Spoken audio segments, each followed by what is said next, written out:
Magandang hapon Pilipinas at sa buong mundo. Sa ulo ng mga balita. OFW na si Jennifer Dalquez hindi na bibitayin matapos maabsuelto sa kasong murder. Commission on Higher Education inatasan ng mga kolehiyo at universidad sa bansa na tanggapin ang mga estudyanteng apektado ng gulo sa Marawi City. Mahigpit na inspeksyon sa lahat ng pumapasok sa Camp Bagong Diwa ipinatutupad ng NCRPO para sa seguridad ng mga naarestong miyembro ng Mauti terrorists.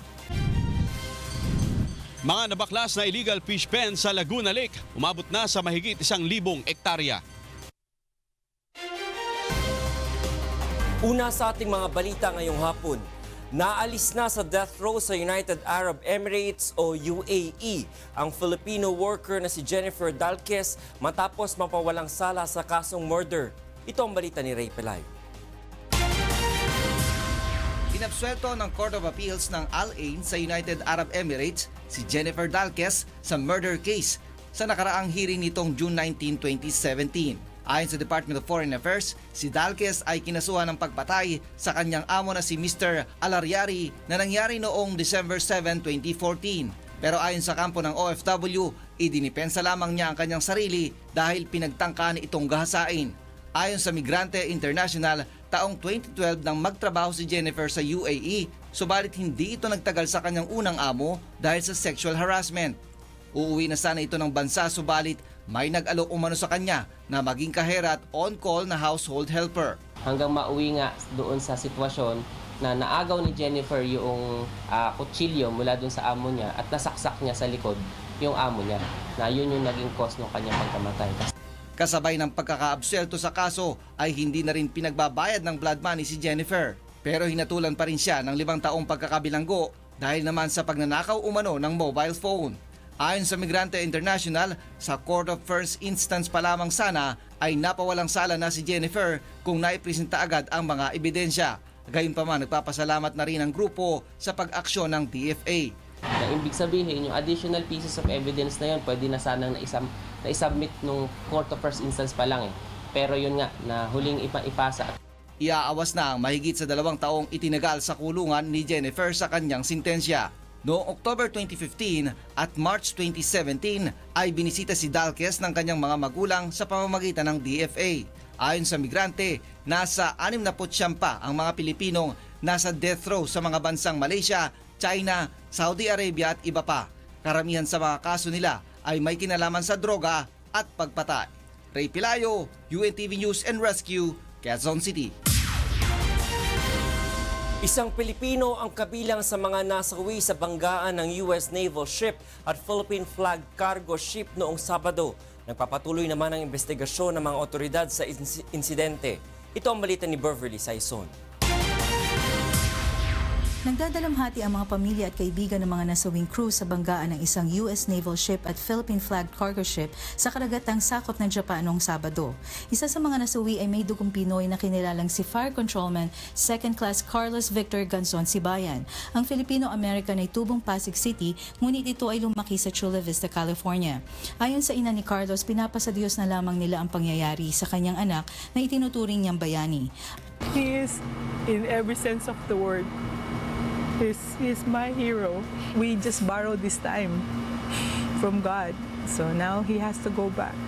4 na taon nang naninilbihan bilang miyembro ng US Navy ang 23 anyos na si Sibayan at nadestino ito sa US base sa Japan.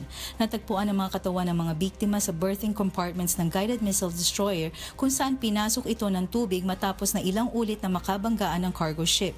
Una nang sinabi ng Department of Foreign Affairs na ligtas ang 20 Pinoy na sakay na nakabangga ang ACX Crystal. Sa ngayon ay nagpapatuloy ang investigasyon ng Amerika at Japan sa insidente.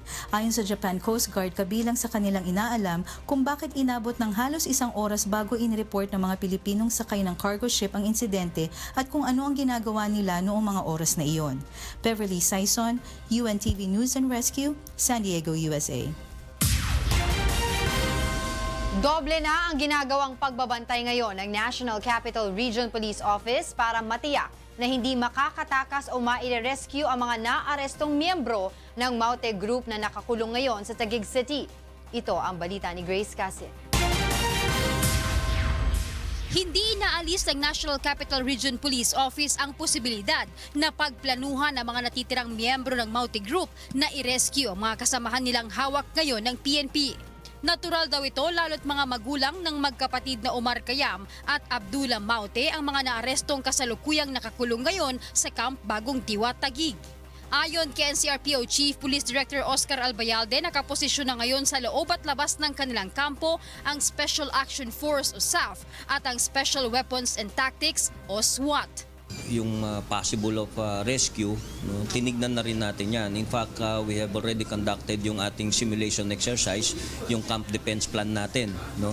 At yung nagdagdag na rin tayo ng mga forces doon sa nagbabantay. Maliban sa mga teroristang grupong Maute, nakakulong din sa Camp Bagong Diwa ang mga itinuturing na high-risk inmate na pawang mga miyembro ng Abu Sayyaf Group, MILF at MNLF.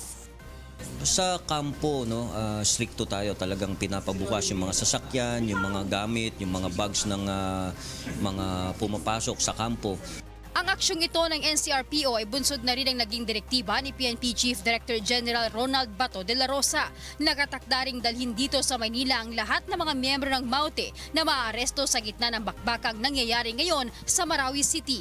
I think we can secure naman itong mga tao na to at we can fully secure naman yung kampo just in case na talagang meron talagang mag-attempt ng rescue, no? Grace Casin, UNTV News and Rescue, Camp Crame. Tiwala ang Malacanang na hindi magtatagumpay ang ISIS fighters na gawing kuta ang Marawi City.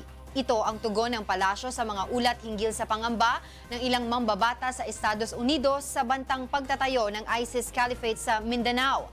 Muli ring sinabi ng Malacanang na technical assistance lang ang maaaring ibigay na tulong ng Amerika sa laban ng Pilipinas kontra terorismo.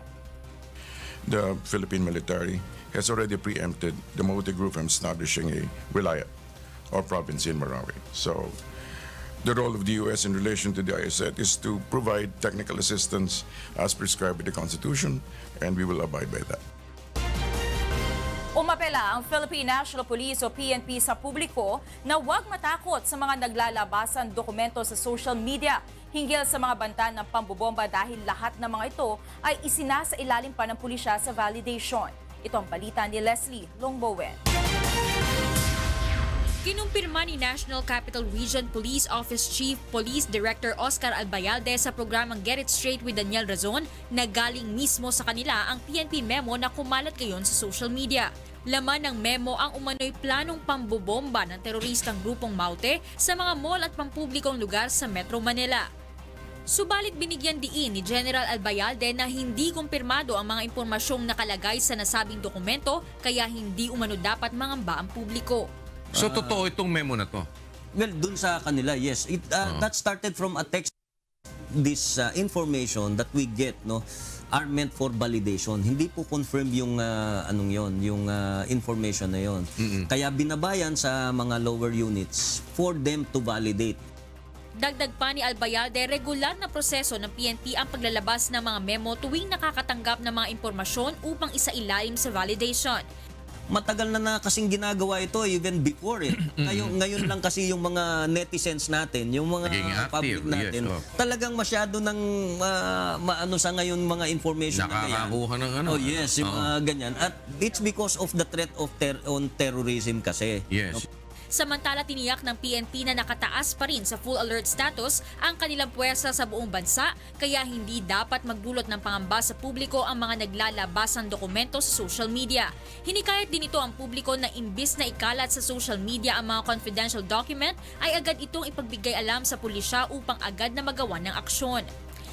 Samantala, ayon naman kay Rodel Castillo, presidente ng Mall Security Management Association of the Philippines, patuloy na naghahanda ang mall security manager sa gitna ng banta.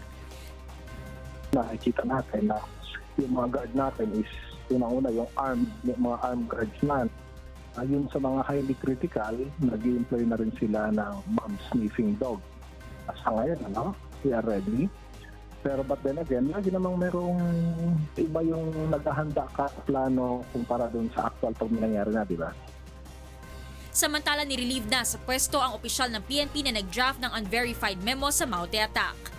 Leslie Longbowen, UNTV News and Rescue, Quezon City.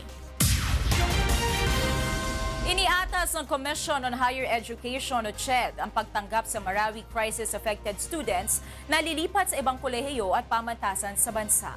Samantala, inanunsyo na rin ng CHED na maaari nang i-avail ng Yolanda-affected college students ang 5,000 pisong halaga na financial assistance mula sa pamahalaan.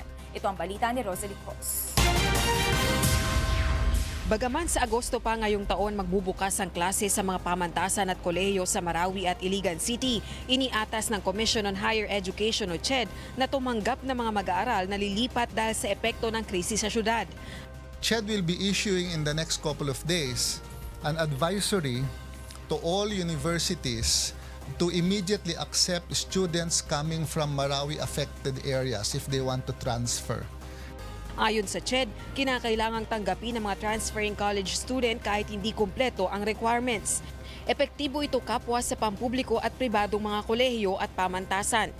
If you're from Marawi, your records may not be there.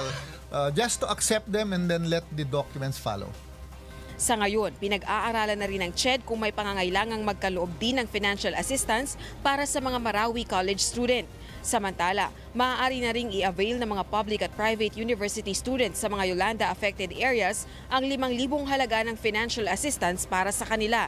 Nasa 540 million pesos ang nakalaang pondo rito na hindi nagamit noong taong 2016.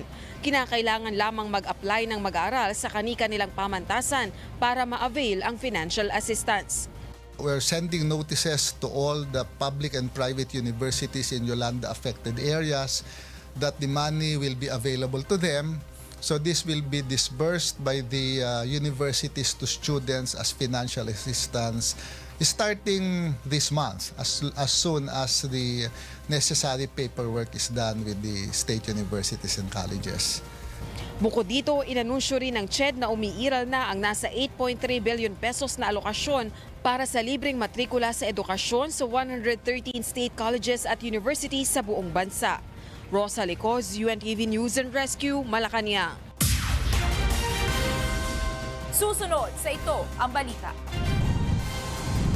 Department of Trade and Industry may binuong execution team kontra sa mga negosyanteng abusado at mandaraya sa mga consumer.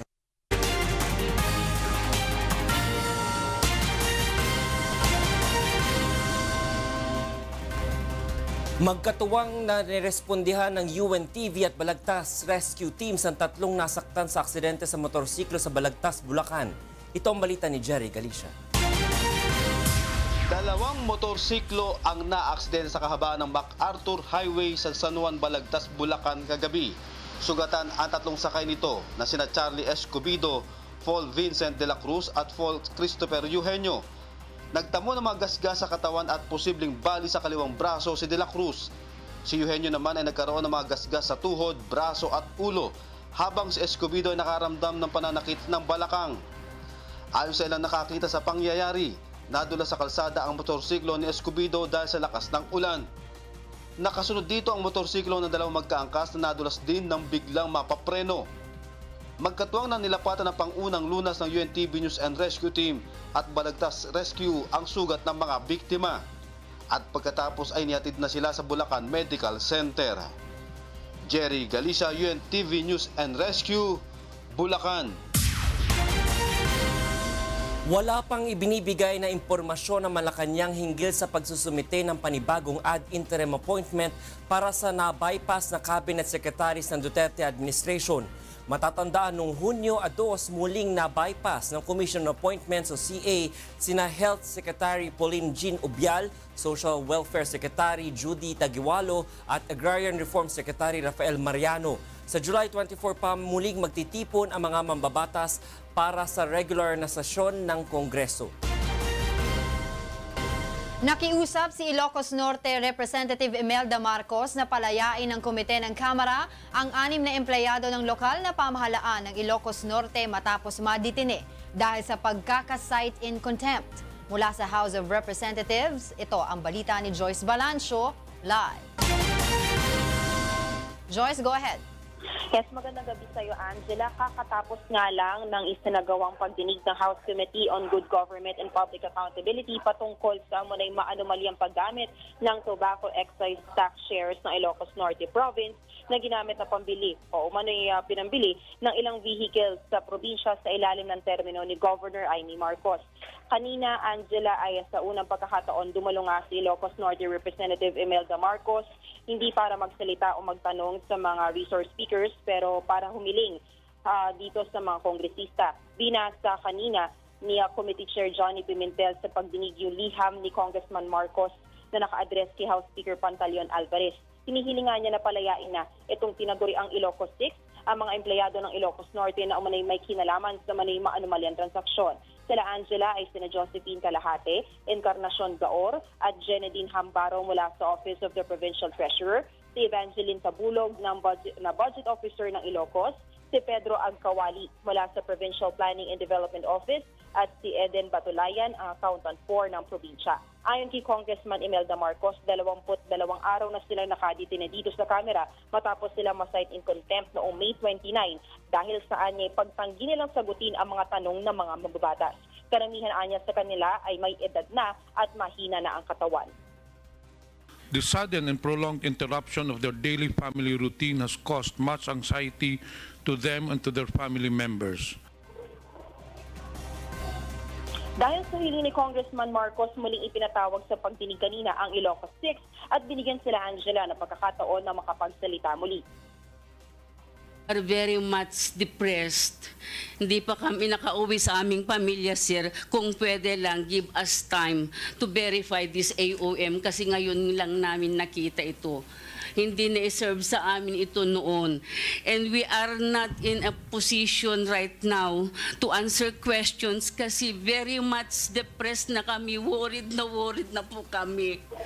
Muli ring ipinakita sa Ilocos 6 ang mga voucher, cheque at ilang pang dokumento patungkol sa pagbili ng motor vehicles matapos patotohanan kanina ng Commission on Audit na authentic ang mga dokumentong ito. Dito kita, Angela, na sila nga ang pumirma at nag-aproba para mabayaran ng cash advance ang supplier ng motor vehicles kahit hindi pa tapos ang bidding. Pero tumanggi na naman magsalita ang mga ito at in-invoke ang kanilang right against self-incrimination. Hindi mo maalala kung nakatanggap ka ng pera na ganyang kalaki. 15,300,000 pesos for purchase of 5 buses. Still, Your Honor, I need my counsel with me. This committee will be able to lift your contempt kung mag-cooperate. Like we said, ma'am, kung ano-anong ginagawa nyo, but we just want the truth. You took an oath. Angela, dahil hindi pa rin nagsalita ang Ilocos 6 kanina, hindi pa rin sila pinayagan ng komite na makalaya muna. Nanindigan naman ang mga mambabatas na may kapangyarihan ang mababang kapulungan ng Kongreso na i-cite in contempt ang isang testigong hindi tapat o nagsasabi ng totoo sa isang legislative inquiry. Sinabi rin ng ilang mambabatas sa panimula ng pagdinig na walang kapangyarihan ng Court of Appeals para ipatawag ang release ng Ilocos 6 dahil hindi anya sakop ng judicial review ang contempt power ng Congress. Ayon sa mga mababatas din, Angela, ay may kapangyarihan silang i-detain ang Ilocos 6 hanggat matapos ang termino ng Kongreso hanggang June 2019. Sa July 25, Angela, muling ipagpapatuloy itong pagdinig ng komite ng Kamara kung saan inaasahan nating haharap na si Governor Amy Marcos dahil pinasubpina na nga siya ng komite. Naglabas na rin sila o nag-order na rin sila na ilabas ng show cause order sa 3 Court of Appeals justices. Inaasahan din natin na meron pa mang ihaharap na mga bagong dokumento dito sa pagdinig, lalo na't ipinasubpina na rin nila ang ilang authentic documents mula sa Land Bank, Lawag City. Yan muna pinakahuling balita. Balik sa iyo, Angela. Maraming salamat sa iyo, Joyce Balancho, live na nag-ulat mula sa House of Representatives. 5 lalaki ang hinuli sa isang pantalan sa Cagayan de Oro City dahil umano sa kahina-hinalang kilos at pagpapakita ng mga peking ID. Ito ang balita ni Jackie Estacion. Inaresto ng mga miyembro ng Philippine Coast Guard Northern Mindanao ang 5 kalalakihan sa Makabalan Pier Lunes ng gabi. Ayon kay PCG District Commander Colonel Yuvihildo Panopio, nagdududa umano ang mga otoridad sa port sa kinikilos ng 5 lalaki habang papalapit sa X-ray machine. Ayon kay Colonel Panopio, nagpanggap umano ang mga ito na misyonaryo ng Islam at patungong Maynila. May dala ring mga peking identification cards o ID ang 5 na hindi naman itinanggi ang mga ito. Yung karapatan nila na sa pagsagot nila na sila yun. Pero karapatan din namin at karapatan ng bayan malaman yun kung talagang totoo yung kanilang pagkakakilanlan.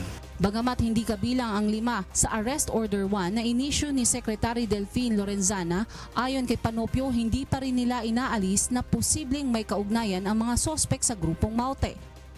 Hindi namin pinapasawalang bahala ang dudang yan, lalo na sa sitwasyon ngayon. At lahat pwedeng maging itong supporter ng kalaban ng ating bansa. Kinumpiska na ang mga cellphone ng 5 lalaki upang isailalim sa investigasyon. Kasalukuyan naman silang nakadetine sa PCG Northern Mindanao Headquarters habang patuloy na inaalam ang kanilang pagkakakilanlan. Nakaharap sa kasong falsification of documents ang 5 lalaki. Jackie Estacion, UNTV News and Rescue, Cagayan de Oro City.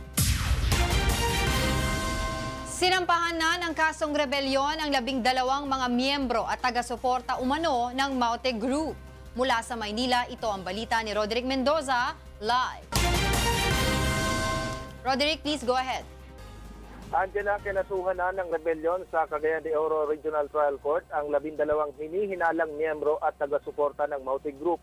Batay sa impormasyong ipinarating ng Department of Justice, ang mga kinasuhan ay sina Rakma Makatuon Talib, Lambo Ampaso Ameril, Warda Makatuon Talib, Kosnya M. Talib, Sanabay Saliling Makatuon, Amerodin Kapga Ameril, Yusuf Taha Halil, Dima Ampaso Ali, Sapakan Mustafa Talib alias Sapakan Sabar Talib, Halil Saliling Ali, Mansawi Imam Gumobat at Alanudin Makatuon Dimarugong. Ayon sa DOJ, nagbigay ng financial na tulong at sinuportahan ng mga nabanggit na akusado ang pag-aaklas ng Maute Group laban sa pamahalaan. Bukod umano sa pagwagayway ng watawat ng ISIS, ng raid, ng ambush at nagsagawa umano ng pag-atake ang mga akusado laban sa mga pulis, sundalo, sibilyan, mga ospital at mga paaralan. Namatay naman ang isa pa sa mga sospek na kasama sana sa mga kakasuhan. Kinalala ito ng DOJ na si Junaid Ampasaw Dimarugong alias Amioden Ameril na nasa critical na kondisyon ng maaresto. Nahuli ang mga akusado sa isang ospital sa Zamboanga City nitong Biyernes matapos tumakas mula sa Marawi City upang magpagamot doon. Sumailalim sa inquest proceedings kaninang umaga ang mga sospek at nitong hapon ay nagpasya ang DOJ Prosecution Panel na kasuhan sila sa korte. Angela? Maraming salamat sa iyo, Roderick Mendoza, live na nag-ulat mula sa Maynila. Isinusulong ngayon na maisabatas ang isang panukala sa Senado para sa pagbibigay ng libreng scholarship program para sa mga medical students sa bansa. Ito ang balita ni Aiko Miguel. Naaalarma si Senator Sani Angara sa kakulangan ng mga doktor o healthcare professionals sa bansa. Bunsod nito ay isinusulong niya ang panukalang magtatag ng isang medical scholarship program para sa mga nais mag-aral ng medisina. Sa ganitong paraan, matutugunan niya na magkaroon ng mga doktor maging sa mga liblib at malayong lugar sa bansa. Masusolusyonan din niya nito ang isyu kaugnay ng pangingibang bansa ng mga doktor at ang paglipat sa private hospitals dahil sa mataas na kita. Nauna nang ipinahayag ng Commission on Higher Education na may 8 state colleges and universities na ang nagbibigay ngayon ng libreng matrikula sa mga medical student. 317 million pesos ang inilaang pondo ng CHED para sa subsidiya ng mga naturang SUC ngayong taon. Ngunit kalakip ng scholarship na ito ang isang kasunduan na dapat magsilbi sa mga government health facility ang magsisipagtapos bilang return service. The students and the parents have to sign a surety agreement. You don't comply with the terms, you return the tuition assistance of government plus interest. Makikipag-ugnayan rin ang CHED sa Department of Health at sa mga lokal na pamahalaan para sa pagpapatupad at proseso ng tuition assistance. We have to work with local governments as far as provincial hospitals and district hospitals are concerned, with the Department of Health for government hospitals, and the local governments and the Department of Health for the Doctor to the Barrios program. Sa tala ng DOH, mahigit 2,000 ang nakakapagtapos ng kursong medisina taon-taon, ngunit 200 lang dito ang naninilbihan sa government hospitals. 500 public health specialists at 5,000 hospital doctors ang kailangan naman ng DOH kada taon. Ayon pa kay Secretary Pauline Jean Obial, bukod sa programa ng CHED, may mga scholar na rin ang DOH na pangunahing iniaalok sa mga kapuspalad. Nasa 1,200 na rin ang mga scholar na medical students ng DOH at target nilang madagdagan pa hanggang 2,000. Sang-ayon din ang kalihim sa panukala ni Senator Angara na maisabatas ang libreng scholarship program para sa medical students sa bansa upang mabigyan ito ng hiwalay ring pondo kapag naisabatas. Aiko Miguel, UNTV News and Rescue, Manila. Idinaraos sa Cebu ang isang linggong joint maritime training activity sama-sama ng Philippine at US Naval Forces. Ito ang balita ni Gladys Tuwabi.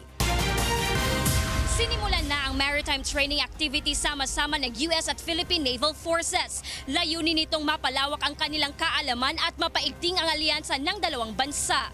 Nakatuon ito sa mutual security concerns na gaya na lamang ng piracy at sea smuggling, maritime domain awareness and patrol, humanitarian assistance at disaster relief preparedness. We'll do a visit board search and seizure practice. We'll also do an air defense exercise and some operation of ships together out at sea. Isa sa mga US asset na gagamitin sa maritime exercise ay ang littoral combat ship na USS Coronado. Habang ang BRP Gregorio del Pilar at BRP Agta ang ilan naman sa gagamitin ng Philippine Navy.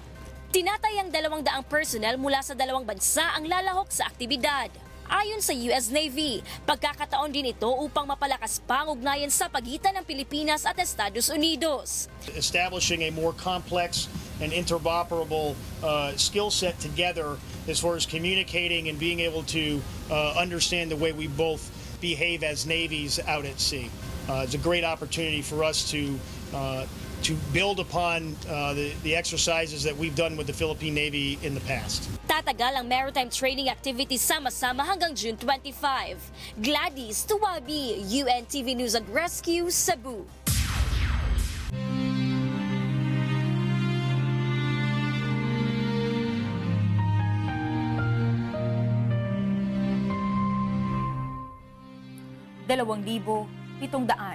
at 66 na araw na po ang nakalipas mula na maganap ang malagim na Maguindanao Massacre. Ngunit hanggang ngayon ay naghahanap pa rin tayo ng katarungan sa mga biktima ng malagim na krimen. At sa tila madilim na hinaharap ng kaso, hindi po bibitiw ang UNTV sa labang ito hanggang makamit ang katarungan, hindi lamang para sa aming 4 na kasamahan, kundi sa lahat ng mga biktima ng karumal-dumal na pamamaslang. Susunod sa ito ang balita. Mga nabaklas na illegal fish pen sa Laguna Lake, umabot na sa mahigit 1,000 ektarya. Proseso ng modernisasyon ng mga pampublikong sasakyan, posibleng tumagal hanggang sa taong 2020.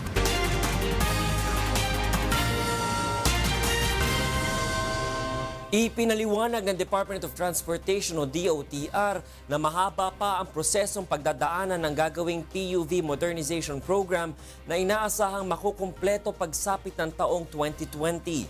Ito ang balita ni Joe Wanano. Hindi biglaan ang gagawing proseso ng Department of Transportation sa pagpapatupad ng Public Utility Vehicle Modernization Program. Kaya walang dapat ipangamba ang mga maliliit na operator at tsuper ng mga pampublikong sasakyan. Sapat nila ang 3 taon upang mapaghandaan at mapalitan ang kanilang lumang sasakyan ng makabagong modelo ng jeep, bus at van. Sa datos ng Transportation Department, ang pampasaherong jeep ang may pinakamaraming bilang sa mga PUV na umaabot sa halos 180,000 sa buong bansa. Kaya naman ito ang prioridad na maisaayos ng DOTR. May iniaalok na financing program ang pamahalaan katuwangan Land Bank of the Philippines, habang nakikipag-ugnayan na rin ang DOTR sa iba pang pribadong sektor para sa programang pautang. Inisyal na 1 bilyong pisong pondo ang ilalaan ng LTFRB para mapautang ang higit sa 600 operator o driver na nagnanais na makabili ng bagong modelo ng jeep. Ayon sa LTFRB, ang bawat driver o operator ay maaaring makapangutang ng 1.4 hanggang 1.6 million pesos upang makabili ng mga bagong unit na sisimulan sa ikatlong quarter ngayong taon. Yung equity that they would allow is between as low as 5 to 6%. Ganun kababa ho. Drastically, ganun kababa. Now we're looking at 5% as interest rate for affected PUJ operators. Yung repayment scheme, pwede nating palawakan pa no? Between 5 to 7 years. Having said that, alam natin na yung prangkisa is only good for 5 years. Kaya we are reviewing the policy on the life of the franchise in relation to the life of their loan obligation kung sakasakaling uutang sila. Sa ilalim ng programa, ang bagong modelo ng mga jeep ay kinakailangan na mayroong Global Navigation Satellite System, CCTV, speed limiter at may Euro 4 engine para maibsan ang air pollution at ang DTI ang inatasan na gumawa ng disenyo nito. Sang-ayon naman sa PUV Modernization Program ang iba't ibang transport group maliban na lamang sa grupong Piston at ang No to Jeepney Phase Out Coalition.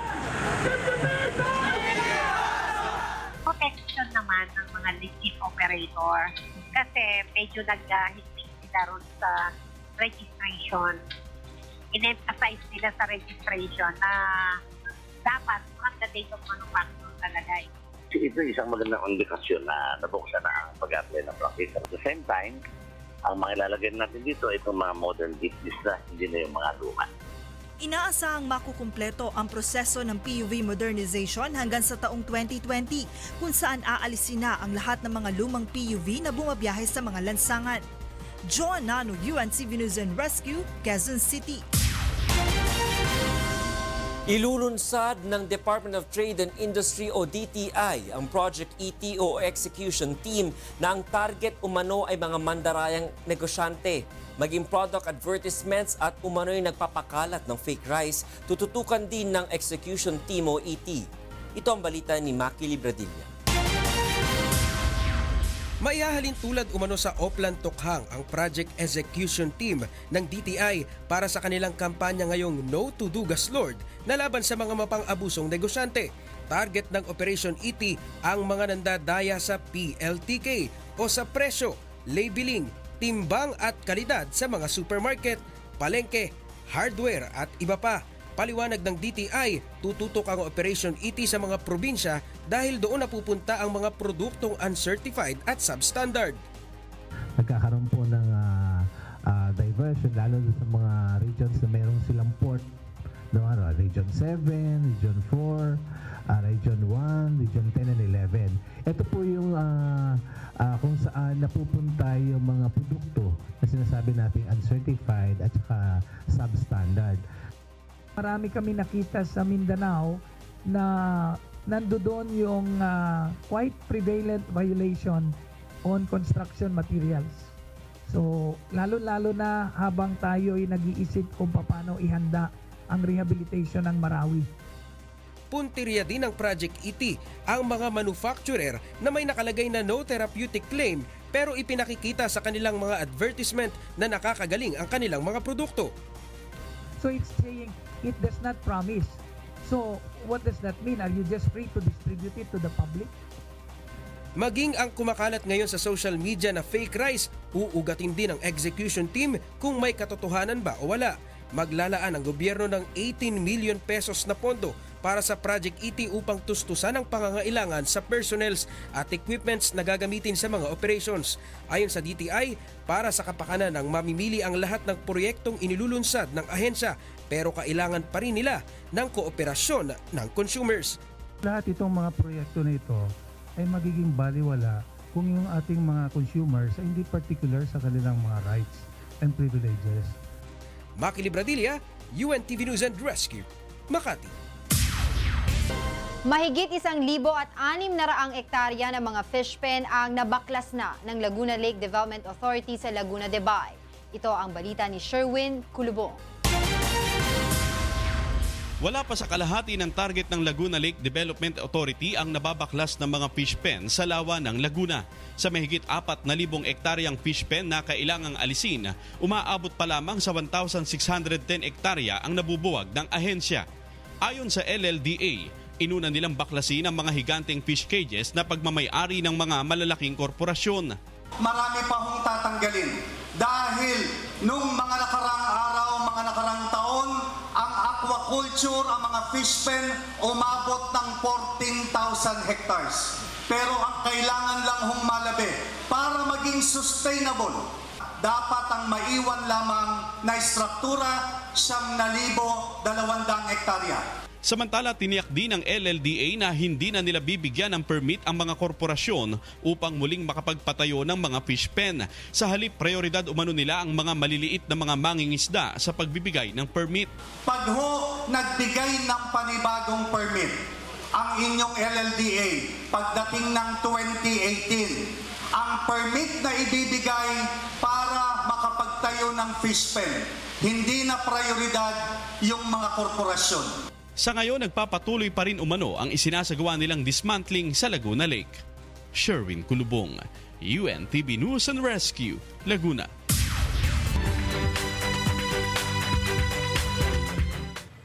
Maayong gabi sa atong mga kasingbahay. Aniya na ang mga balita gikan sa nagkalain-laing dapit sa Pilipinas. Nasikop ang usa ka gidudahang big-time drug pusher ganihang buntag sa barangay Maigang, Barili, Cebu sa gipahigayong raid sa Cebu Provincial Police Office, Provincial Intelligence Branch. Giila kining si Rolando Escorial nga nag-amuma og mga baboy aron itago ang ilegal nga kalihukan ini.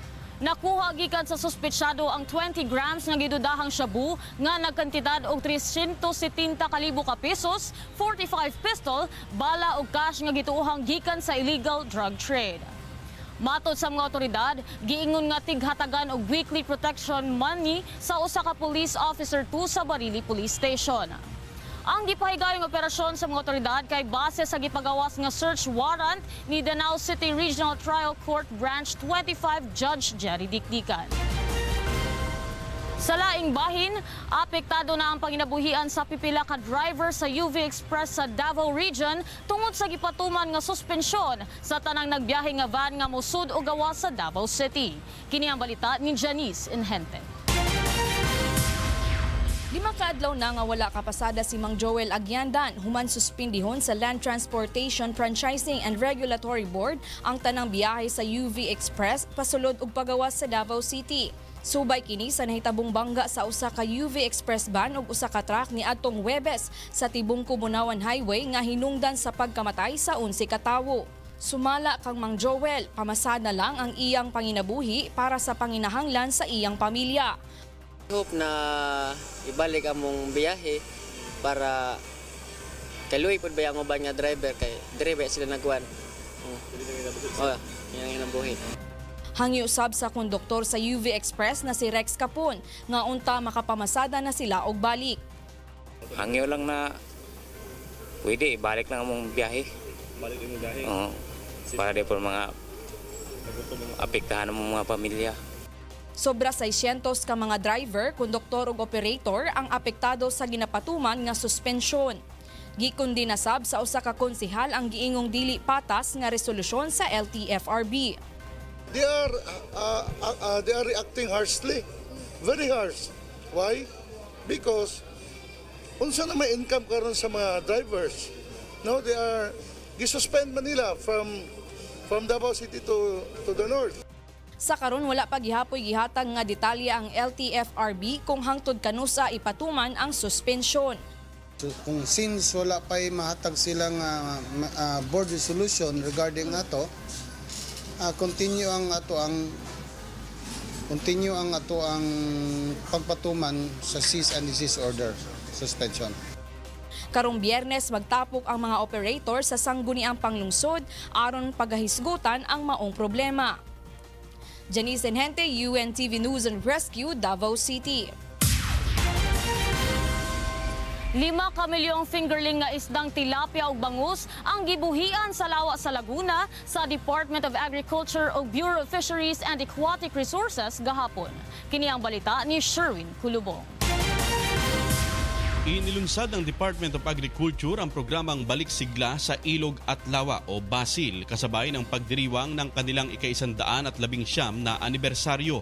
Layo nito na muling pasiglahin ang yamang tubig sa bansa upang maparami ang produksyon ng mga isda. Sa ilalim ng programa, 5 milyong fingerlings ng isdang tilapia at bangus ang pinakawalan sa Laguna de Bay. Yung ilog wala ng isda, yung mga sapa wala ng isda.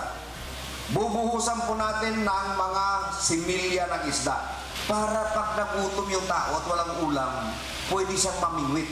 Namahagi rin sila ng 200 bangka, fish traps at iba pang gamit sa pangingisda. Malaki ang maitutulong nito sa mga mangingisda at pati rin sa komunidad sa ating bansa na pangingisda ang pangunahing ikabubuhay. Target ng pamahalaan na makapaglagay ng 210 million fingerlings sa lahat ng ilog at lawa sa bansa. Nakiusap naman si Secretary Piñol sa mga lokal na pamahalaan na nakakasakop sa paligid ng lawa na ingatan ang iniligay na fingerlings upang mapakinabangan ito ng publiko. Sherwin Kulubong, UNTV News and Rescue, Laguna. Og kana ang mga balita nga atong gitutukan gawas sa kauluhan. Gikan dinhi sa Cebu City, ako si Debre Viral. Maayong gabi. Todo ensayo na si Australian boxer Jeff Horn para sa nalalapit niyang pakikipagsagupa kay Filipino boxing icon Manny Pacquiao. Ayon sa kampo ni Horn, nasa final stage na ng paghahanda ang Aussie boxer para sa World Welterweight title fight nito kay Pacquiao sa darating na July 2. Ito ang kauna-unahang laban ni Pacquiao sa Australia na itinuturing na highest profile match sa Australian soil.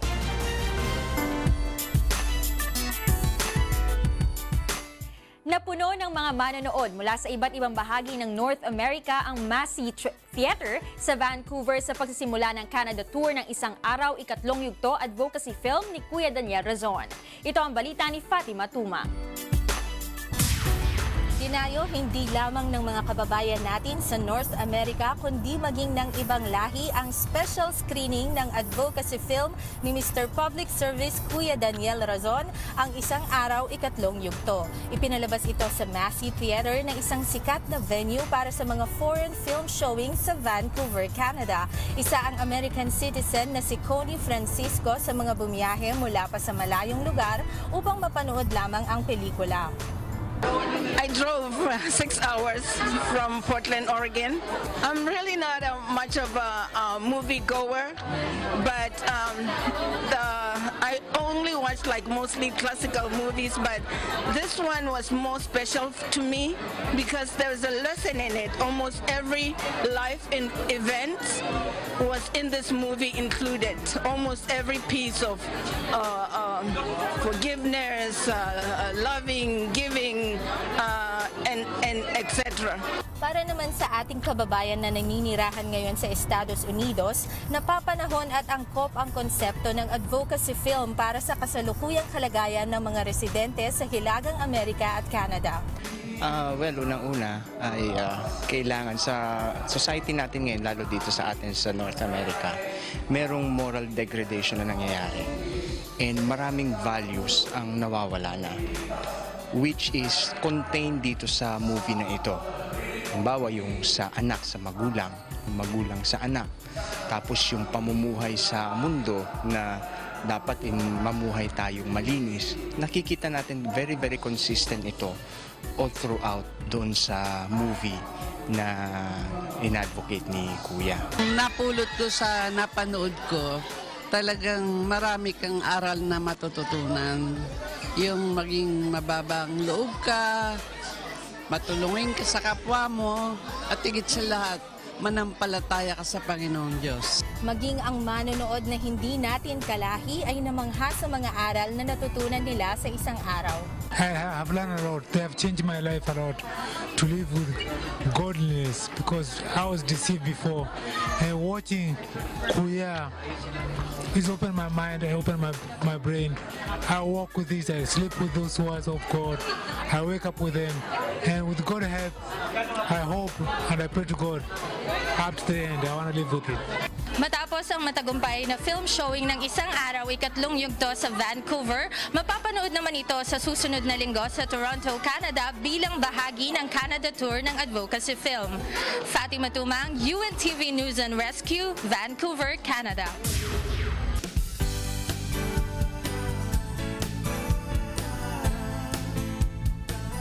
Mahigit 300 residente sa Barangay Sampaloc, Apalit, Pampanga ang nabigyan ng libreng serbisyo sa medical mission ng UNTV at Members Church of God International. Ito ang balita ni Mirasol Abugadid. Umaasa lamang sa sweldo ng asawang maintenance personnel sa isang subdivision sa Pampanga si Aling Amelita Temporada para sa pangangailangan ng kanilang pamilya. Ngunit dahil maliit lamang ang naiuuwi nito, hindi na kayang matustusan ang pampacheck up sa doktor at pambili ng gamot ng 4 na anak nito na pawang may sakit. Kaya naman laking tuwa nito nang sa ikalawang pagkakataon ay magsagawa sa kanilang lugar sa Barangay Sampaloc, Apalit, Pampanga ng medical mission ang UNTV at Members Church of God International. Masaya po kasi nakatanggap po kami ng libreng gamot na malaking tulong po sa amin to, lalo na sa mga bata. Biro mo yung hindi ka nabibili ng gamot kung hindi maubos yan. Malaking tulong sa amin yun, lalo na kami. Sabi ko sa kanila, sana lalago pa yung mga medical mission niya. Umabot sa mahigit 300 residente dito ang naka-avail ng libreng medical, pediatric at optical consultation, nakapagpabunot ng ngipin ng libre at nabigyan ng serbisyong legal. Namahagi din ng libreng gamot ang UNTV.